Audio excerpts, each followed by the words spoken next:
mostra aqui na barra. Pessoal, deixa eu mostrar pra vocês como é que eu costumo colocar o anzol no camarão. Normalmente as pessoas colocam dessa forma, tá?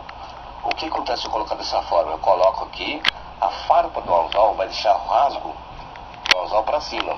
Aí conforme o camarão vai nadando, se empatar a farpa com o rasgo virado pra cima, o camarão tem chance de escapar. Então, para isso não acontecer, eu deito aqui o anzol, bem na base do ferrão, eu passo o anzol aqui, ok? Ó, passo o anzol aqui e viro, tá? Quando volta aqui o anzol, tá vendo? Né? A farpa bate na base do ferrão e não escapa, tá bom?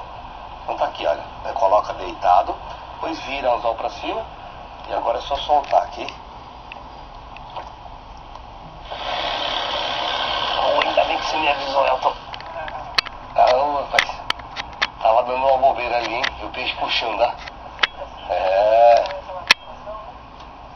impressionante, né? A gente dá uma bobeada aqui, o peixe dá uma puxada, né? E aí, vamos lá, rapaz, vamos lá. Mostra a cara pra gente aqui.